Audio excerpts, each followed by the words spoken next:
It's my name written there. Tenzi andinangise Fumate pasipo Ninoche makupinda Muganga kumsoro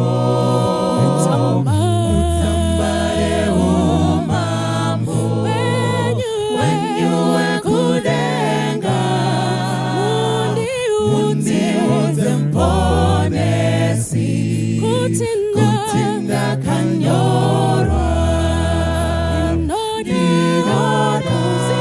Kuziva kutinda kanyora Mutamba Yehupe yuherenda kanyora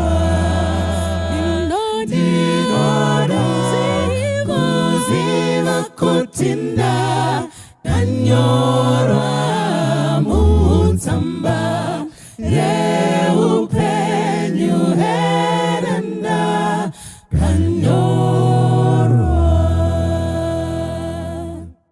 Ikamala milipali Wikamala milipali Wikamala mi Oh oh oh oh oh Ikamala milipali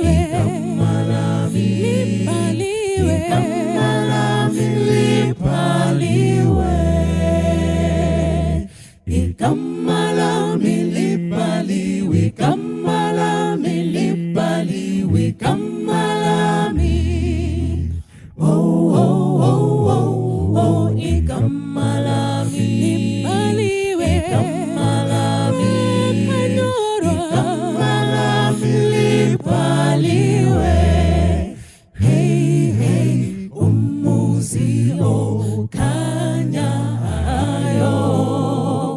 Ozindlu zimhlophe Unabangcwele bodwa Abangubo zinhle Ngeke kwangenalutho olungcolisa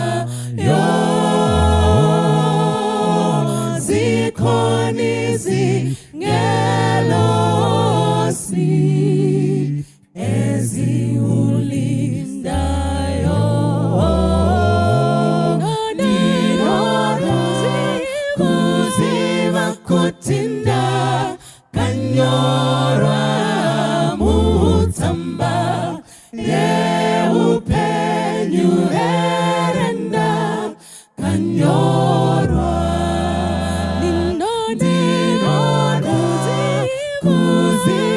Kutinda kanyora Mutamba Yehupenyu herenda kanyora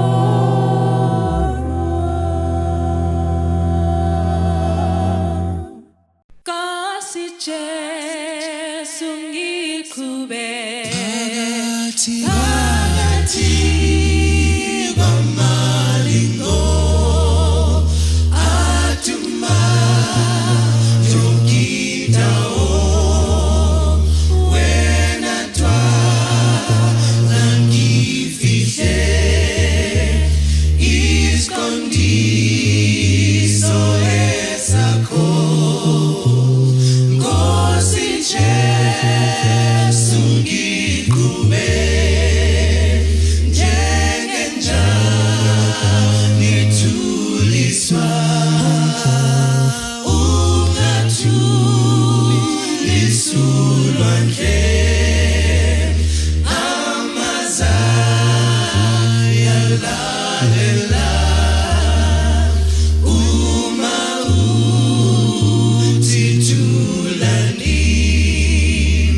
When I'm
Paridzi 12 verse ya 11 kusvika pavhesi ya 14 ndopati chatoraidzo chedu chenguva ino. Ngatimbonamatai ishe tomudaidzai nekukukokai pachirongwa chino cheshoko. Tokumbira kuti mutiropafadze naro, musamire kure, zodarai padyo, munhu wenyu akwaniswe, ndidzikisirwe, imi musimudzirwe naJesu tanamata. Amen. Paridzi 12 verse 11, mashoko evakachenjera akafanana nezvibayiso sembato dzakaroverwa kwazvo, ndizvo zvakaita mashoko akaunganidzwa akapiwa nomufudzi mumwe chete. Uyezve mwanakomana wangu, unyeverwe kuita bhuku zhinji hakuperi, uye kudzidza kuzhinji kunonetsa muviri. Zvino shoko guru pane zvose zvatanzwa heri, itya Mwari uchengete mirayiro yake, nokuti ndizvo zvakafanira vanhu vese. Nokuti Mwari achatonga basa rimwe nerimwe pamwe chete nezvose zvakavanzika, kunyange zvakanaka, kunyange zvakaipa. Musoro weshoko unoti zvakavigwa zvichaoneswa. Tine kambo kedu katinoimba, maybe muchakaridzigwa, kanotaura zvakavigwa zvichaoneswa, apo tapinda pakutongwa, zvemumoyo tinozviona, mambo apinda. And then last stanza munamata, tenzi tinokumbira mutsa, kuti tese tinozomira munzvimbo dzedu nekusatya, mambo apinda. Kana pane mharidzo yaindivhuna ndichakura, imharidzo yainzi rutongo. Kana pane mharidzo yaindirwadza iyo, pega pega payaiparidzwa ndichakura ndichindumugwa ndaichema, maisara moita rukoko ndamira mberi kare. I don't know how many times ichiinda kumberi ndichitendeuka. Today I always ask myself, paipe ndaiita sei? Ndikaona kuti ndaitya kuinda kugehena, nokuti picture yaipendiwa so, vanhu vaitaura pamusoro perutongoka. Nyango wakashinga, nyango wakashinga. Unza kuti pane zvinhu zvakawanda zvichaitika. Kana wanga uchiita zvaunoita zvese zvichaiswa pachena, zvichanzi bha, pachaiswa TV apa, and then uchatanga kuonekwa, uchifamba wakadai uchionekwa. Vakomana ende porohwa. Fanika madhara edu anesina zviteology zvedu kaizvi zvekuda kumboteta teta, rairohwa dry hands kuti vene varoyi nevese. I remember umwe musi ichirohwa paKMT, ndakazonzwa kuti pastor vakazoshaya anchetaura zita ravo, but vaiti vakarova so, vobva varova, ndobva vatanga kuita rukoko, akanzi vese varoyi uye kumberi, vane zvitsinga uye kumberi, vese vane zvipotswa zvavakapa vamwe uye kumberi, vakatotokera zvinhu mumabhegi, vane zvitukwana uye kumberi. Ndikati pasi vanopengera, ndikaona chembere zvichidonzva zvichienda kumberi. Wauri usiku kumberi kukasviba kuti ndo, ndobva munhu waMwari ndikaona kuti haasi kuzviitisa ba. He was very serious. Saka ishu nechekuita nerutongo vanhu vaMwari, regai ndimboitaura ndisiri serious, handiri kukunyeperai. Rutongo hakuna kuipa. Kana pane chinhu chakanaka rutongo. Why? Ndichakupai anza panapa. Chinoita kuti rutongo gukuomere mararamiro. Ngatiudzanei pachena. Zvino kana mota yemapurisa yakati wi padze panapa, mapurisa akamhanya akasvika apa achipoterera panapa, ndototuma vakomana vekamera kuti itai vadzime siren, tiri kurekodha. But kana ndine kanhu kangu kandakatora, ndinobuda ndakadai, vanhu votenga kuti kozvaita sei. Nyaya yerutongo is good news to people vane ukama nemutongi, vanozivana naadvocate, vanoloya kwaro. This is why pachizonzi kana munhu ana lawyer konzi talk to my lawyer. Kachirungu kakanaka kanongotaridza kuti ndine mumiririri. Panapa tiri kuudziwa nemuparidzi, kwanzi nemuparidzi. By the way, the book Ecclesiastes, muparidzi, ari kunzi muparidzi haasi Solomon akanyora panapa. Muparidzi muna muparidzi ndi Jesu. Jesus is the preacher. So the preacher who is preaching this message is preaching the message of the preacher. The great preacher is Jesus. Ndiye muparidzi mkuru. Kana mchiti vhurai kuna muparidzi 12, zvangufanira kuti vhurai kuna Jesu 12 verse 18. Why? Jesus is the preacher, ndiye muparidzi. Saka kana takuverenga kubhuku ramuparidzi wana wamwari, hasi kuverenga bhuku reumwe munhu, ndiro bhuku raKristu. Saka ari kuparidza mharidzo inoi ndiJehovha, Jesus himself. Kanzi mashoko chavo akachenjera emunhu akachenjera anofananidzwa nembato yakaroverwa zvakanaka. Chaicha chinonobaya nyama chaichi kana chakaroverwa muche chinonemaya zvakanaka nekubatisa, chavaibatisa vachibatisa nyama dzezvipiriso. Kana chisina kuita zvakanaka chinonosara muchoto. Ndo mashoko evanhu vakachenjera.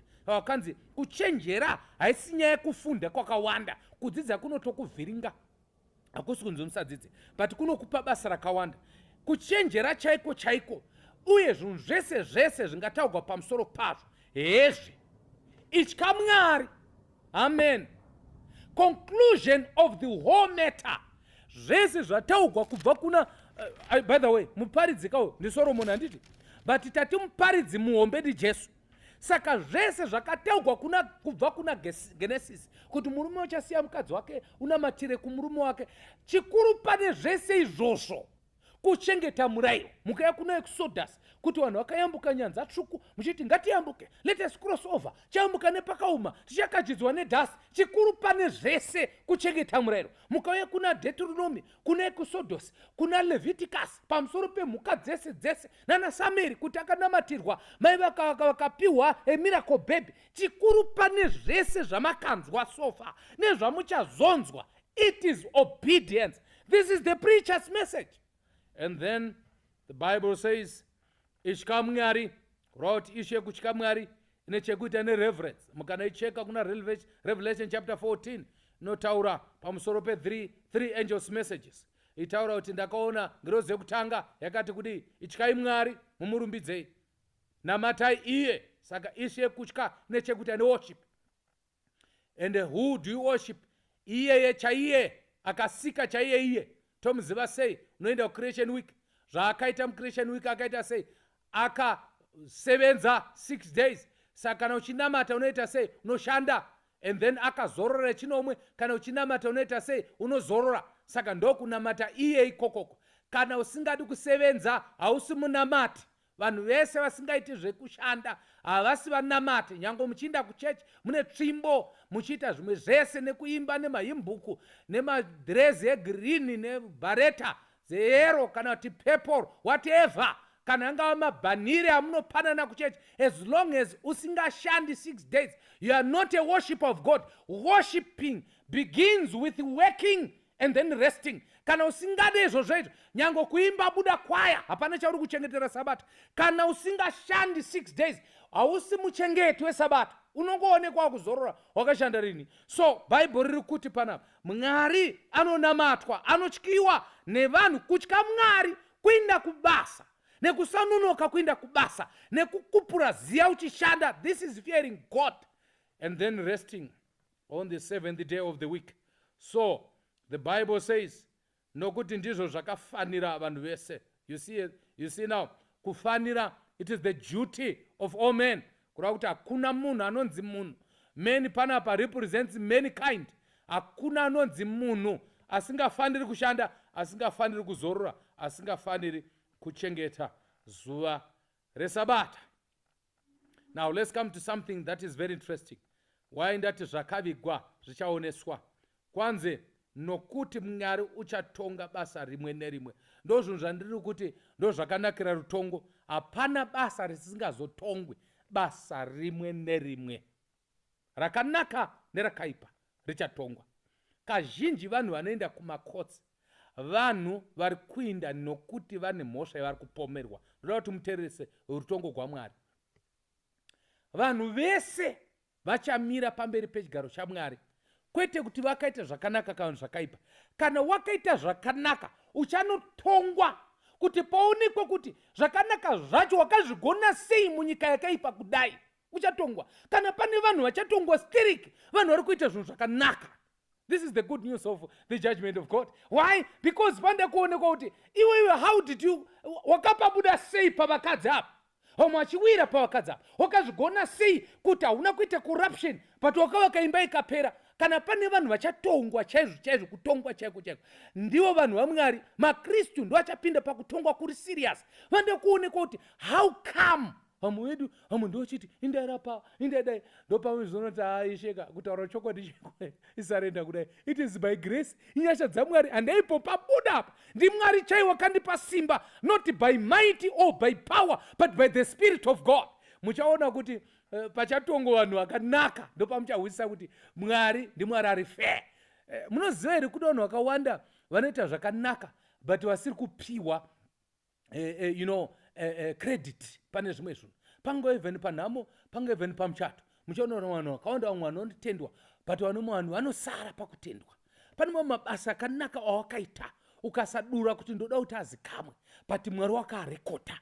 Ndikutaura zvimwe zvinhu zvawakaita muupenyu, hapana munhu anombozviziva. Wakatotaura ukati musataure zita rangu, but kudenga uko Mwari pane nguva yanofunga kutaura kuti makaona chinhu chakati chakaitika, makangoona mari yava muakaunti yekuchechi, munhu akati handitaure but ini ndomuziva akaita zvakanaka. Everyone ane chaakaita chakanaka, the promise is muchapiwa mugove unoindirana nezvamakaita. The Bible says, for God will bring every deed unto judgment. You see, issue deed, kurava kuti nyaya yemabasa inodiwa. Tichatongwa nemabasa, pane kambo kantaura izvozvo. Amana kuti tinongoponeswa nenyasha. Yes, nyasha dziripo, we're justified. But in sanctification, tinotongwa nemabasa. Mabasa atinoita ndo achaburitsa pachena kuti tiri vaMwari here kana kuti hatisi vaMwari. And then the Bible says, and then including, this is why every deed, and then including every hidden. Ndopani nyapa kusanganisira zvakavanzika zvese. Zvakavanzika zvakanaka zvichatongwa, zvakavanzika zvakaipa zvichatongwa. Ndopani nyaya yangu ipapa. Ndoda kuti mubate pfungwa imwise chigunwe. Munoziva here kuti pane zvinhu zvakawanda zviri kuitwa seri inonzi behind the scenes. Ezvo zvandimuri kundoona panapa ndichitaura nemi kudai. Hamusi kuona kamunhu ari kunditora video ka, handimoziva izvo, hamusi kumuona ka. But ndiri kumuona kaini. Ende munhu ari kutora video haabudi kuno, handimoziva izvo, haabudi kuno. Akatobuda panotoeditwa achibviswa, but ndiye ari kutora. Ngomanaka. Ende mamuchiziva here kuti iye ndiye anonosanganisa achisanzione zvakadaro. Imi moona ini nichiparidza pachiimbwa, endiyeti pane munhu ari seri kwekamera. Ndikutaura kuti pane zvinhu zviri seri kwekamera. Ndoda kuti zvino mudongorere seri kweTV, kana muchiona TV. Mukadongorera seri kweTV, do you see anything there? But muri kuona here kuti kunoko muri kuona zvinhu. But kune seri zviri kuunza zvinhu muTV. Izvo manje zvatisingaoni nemaziso edu pane ari kuzviona manje. Kwanze zvese zvichabuda pachena. Kureva kuti zvese imi vakomana vari kuseri kundada kutaura mazita, mese muchabuda kunoko. Mese nezvimagadgets zvenyu zvese zvichabuda kunoko. Kana pane zvinhu zvisina kurongeka manje, ndingakutaurire zvinhu zvinenge chitogwa zvisati zvaeditwa. Zvikaburitswa zvimwe panapa munosika kuti kupasa wangu achite chimbodzima tichidi. Izvozvo manje zvese zviri kudzimwa nekuti nemafaira muri kuti delete achiraswa. Haasi kudelete. Ndakukutaurirai. Pane kwaari kuwiswa. I'm talking about pane muite semusingazivi technology one. Andi muri kuti mimi muri kuseva zvinhu nezvinezvi makuzviseva pacloud. Amen. Muri kuseva pacloud pagore, handiti cloud riri kupi? Mudenga. Pane zvinhu zviri kuiswa kucloud. Cloud yaJehovha. Kunyange ukadelete pafoni kuti mudzimai asazvona, ukazvitevera even kubhini ukanozviemta zvikaenda zvinononamatira mucloud. Hallelujah. Kuna Jehovha anozovhomora. Kana pane chinhu chinonetsa manje zvinhu zviri seri vanhu vaMwari. Pane chakupai mushonga musaretseke. Pane mushonga wekuviga zvinhu. Pane mushonga wekuviga zvinhu.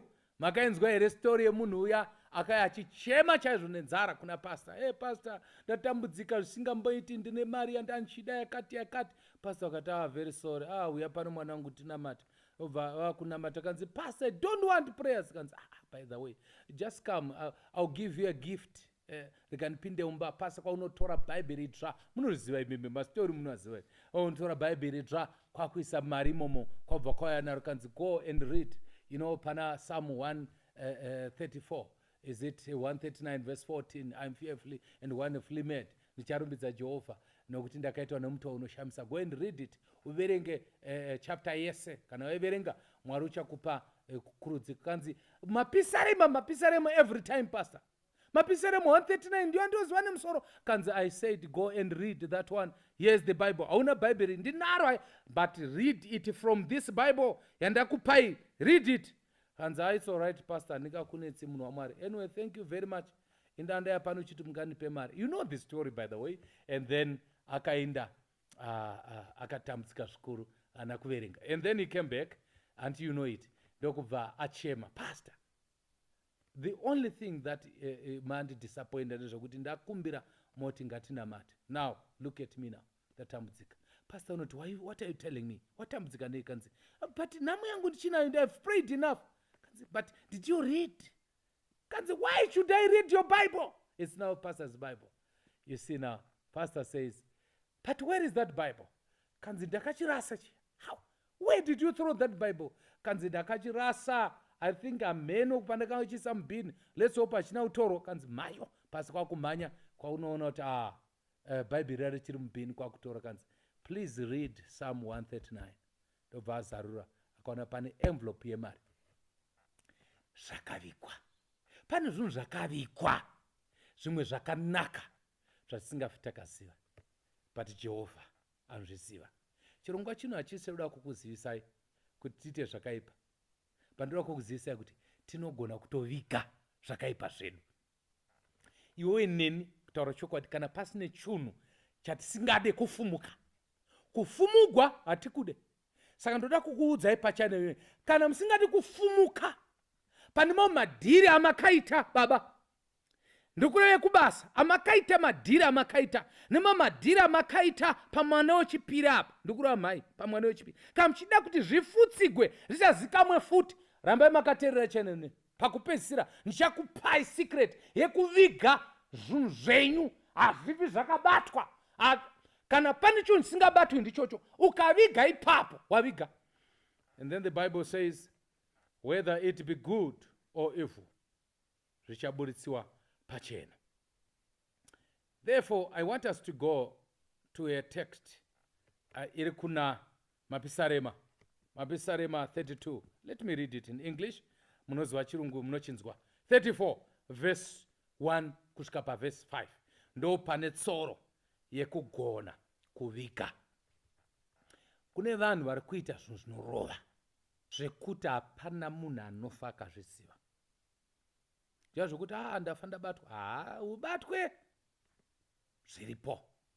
Vamwe vane vana mumasango, vamwe vane madzimai, vamwe vane varume, vamwe vana vavanawo pamba havasi vana vepamba ipapo, sori musazokwe, havasi vana vepamba ipapo.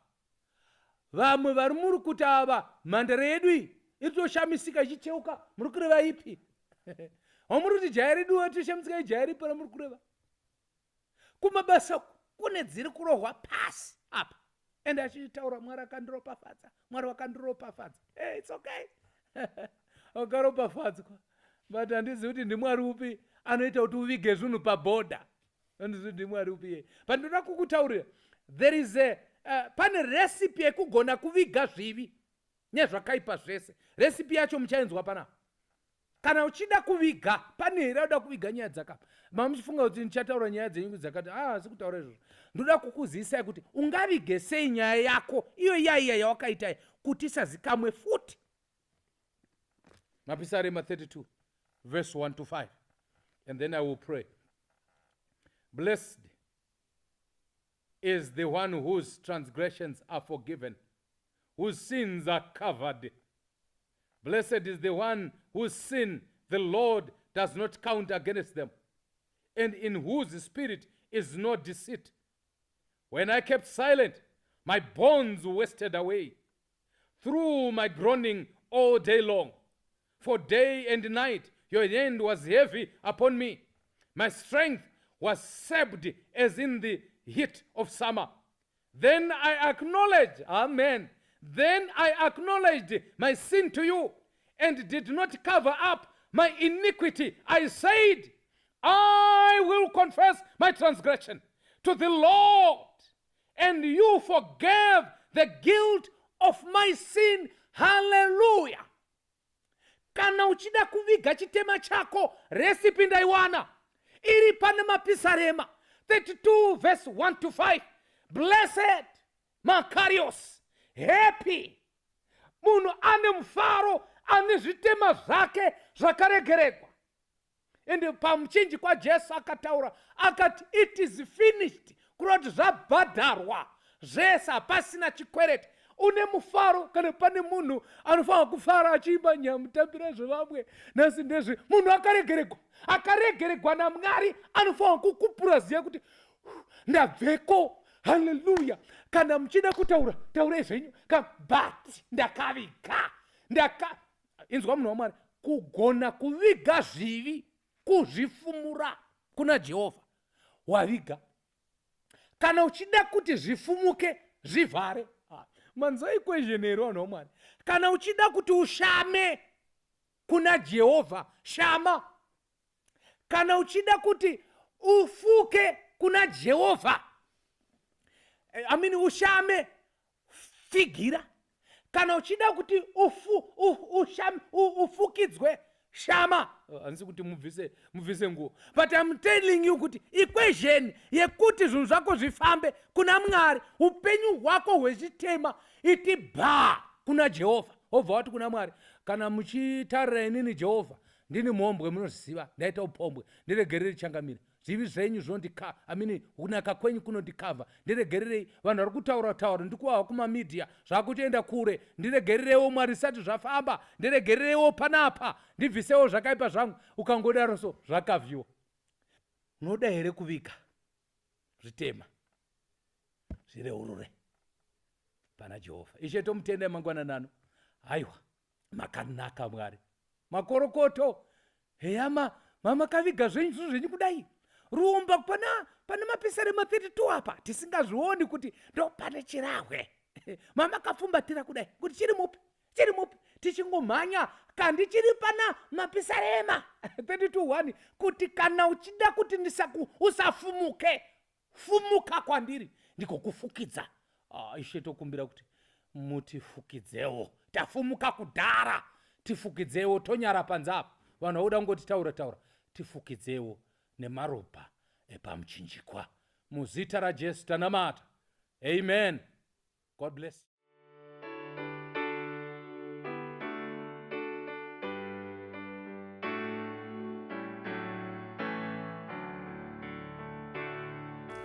Mambo wedu atidaidza, kuchidyo chake chekudenga, tomira senyi mukutongwa. Mambo apinda, apo mambo apinda, kuzotitonga, tichamira senyi. Apo mambo apinda, mambo Jesu amechirema, pakange pazoiswa minzwa, nembiri yake tichamuona. Mambo apinda, apo mambo apinda, kuzotitonga, tichamira senyi. Apo mambo apinda, zvakaikwa zvichaoneswa. Apo tapinda pakutongwa, zvemumoyo tinozviwana. Mambo apinda.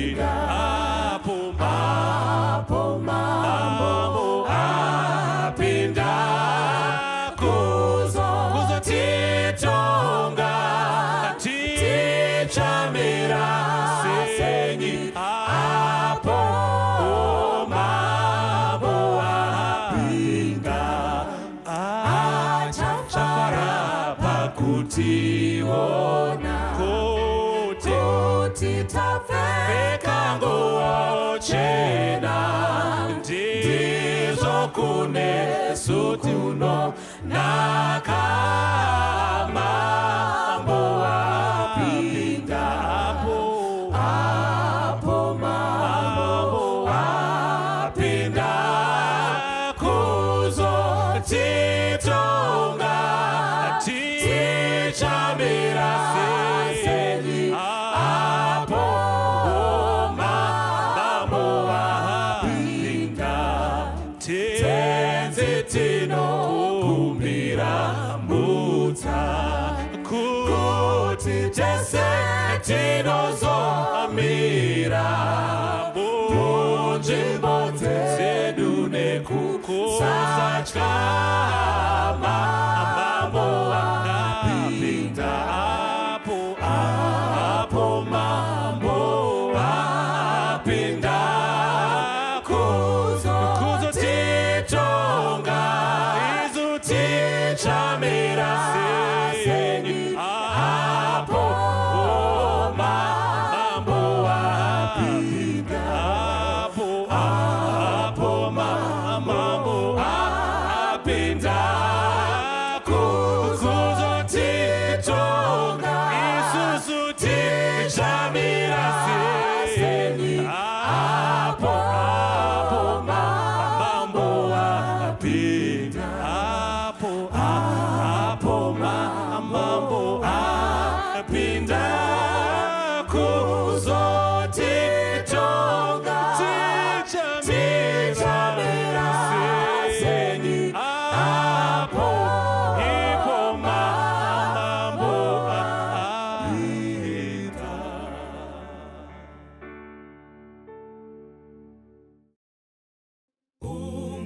Ungasununguke muchitema iripo simba mumaropa ungakurirere chitema iripo simba muropa kune simba rinoshamisa muropa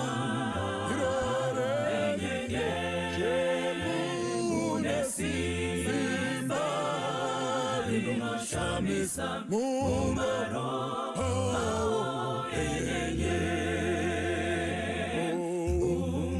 ungasununguke mukuchiwa riripo simba mumaropa muyapaka varai unochena riripo simba muropa kune simba rinoshamisa muropa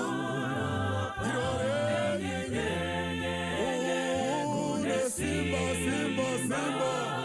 rinoshamisa mumaropa enyenye